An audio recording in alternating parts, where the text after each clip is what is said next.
함께 보실 하나님의 말씀은 마태복음 1장 18절에서 25절 말씀입니다.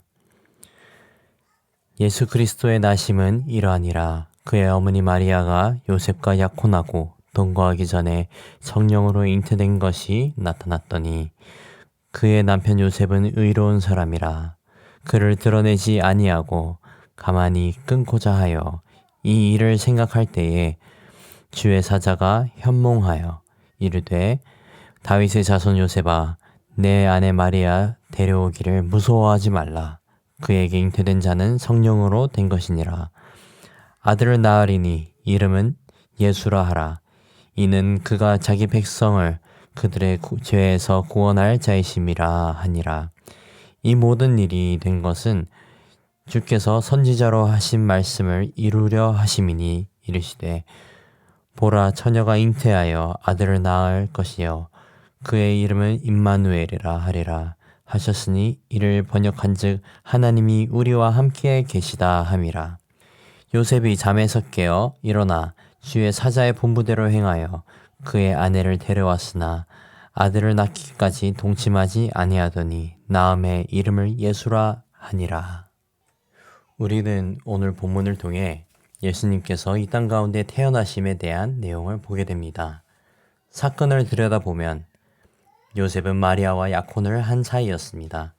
그 둘이 결혼을 약속을 해놓은 상태였지만 성령으로 예수님께서 이미 마리아에게 잉태된 것이었습니다. 19절 말씀을 보시면 요셉은 의로운 사람이라고 했습니다. 그래서 그는 마리아에게 수치를 주고 싶지 않은 마음에 이 사실을 드러내지 않고 조용히 약혼을 끊으려 했습니다.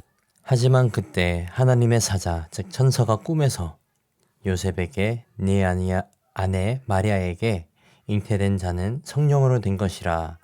그 아들은 자기 백성을 그들의 죄에서 구원할 자이심이라 라고 요셉에게 말해 주었습니다.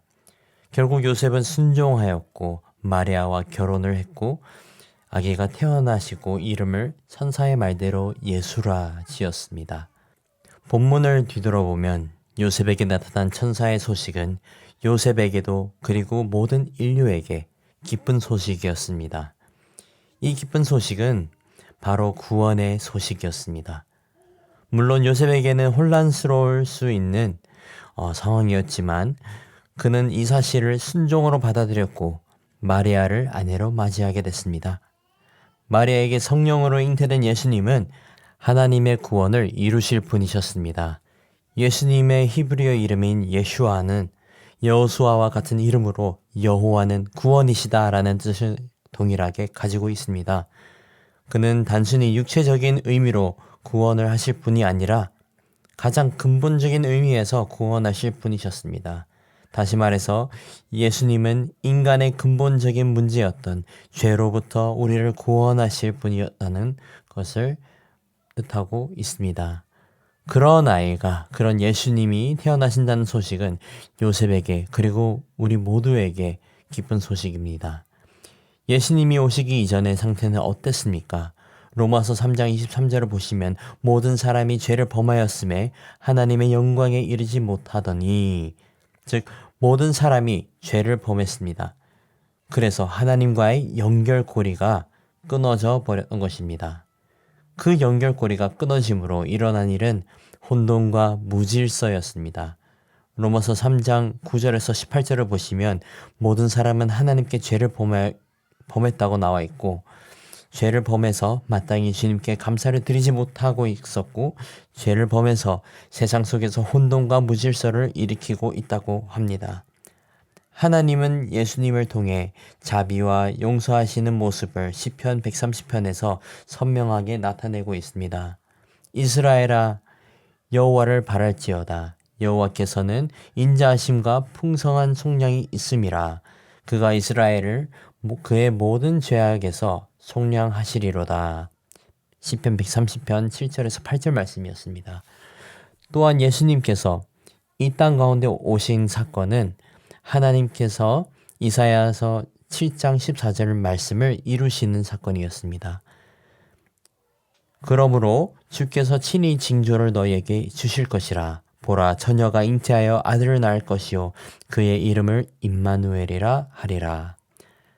예수님은 하나님이셨고 예수님께서 사람 가운데 있었습니다. 즉 본문의 23절 말씀처럼 임마누엘이라는 뜻은, 그 이름의 뜻은 하나님이 우리와 함께 계시다처럼 하나님께서 사람들 가운데 함께 계셨다는 것을 의미합니다. 구약 시대에서는 하나님께서 그의 백성과 함께 한다는 사실은 엄청나게 큰 축복이었습니다. 하지만 하나님의 백성들은 죄로 인해 그 축복이 끊어졌던 것입니다. 하나님께서 죄로 인해 끊어진 이 관계를 회복하시고자 성육신하셔서 예수님의 모습으로 이 땅 가운데 오신 것입니다. 이어서 마태복음 28장 20절을 보시면 내가 너희에게 본부한 모든 것을 가르쳐 지키게 하라. 볼지어다 내가 세상 끝날까지 너희와 항상 함께 있으리라 하시니라. 하나님께서 사람의 모습으로 오셔서 끊어진 하나님과 주의 백성의 관계를 회복시키셨습니다. 또 죄로부터 우리를 구원하심으로 예수님의 제자된 우리와 영원히 함께 하시기 위해 오셨습니다. 사랑하는 성도 여러분, 예수님의 나심에 이 기쁜 소식에 늘 감사하는 은혜가 있기를 축복합니다. 끊어져 버린 하나님과 우리의 관계가 예수님의 나심으로 회복되기 시작되었습니다. 그리고 죄로부터 죽을 우리가 예수님의 보혈로 씻겨졌고 예수님의 부활하심으로 구원을 받게 되었습니다. 사랑하는 성도 여러분, 아름다우신 우리 구주 예수님의 나심을 기뻐하시길 소망합니다. 예수님의 나심으로 구원의 역사가 시작되었음을 기억하시고 감사하며 구원자이신 예수님과 동행하는 모든 성도님들 되시길 소망합니다. 기도하겠습니다. 아버지 감사합니다. 우리를 위해 이 땅에 오셔서 구원의 소망을 주시고 우리와 함께 하신다는 기쁜 소식을 주심에 감사드립니다. 주의 놀라운 사랑하심을 우리가 항상 기뻐하게 하시고 끊어진 주님과의 연결선이 회복되는 은혜 허락하여 주시옵소서. 우리와 함께 하시는 주를 찬양합니다. 늘 예수님의 가르침 따라 살아가며 주님과 동행하는 모든 주의 백성 되게 하여 주시옵소서. 감사합니다. 사랑합니다. 이 모든 말씀 우리의 구원자 되신 예수 그리스도의 이름으로 기도드렸습니다. 아멘. 우리 시간 말씀을 붙들고 기도하시면서 공동 기도 제목으로 환우들과 섬김 사역들을 위해 기도하시겠습니다.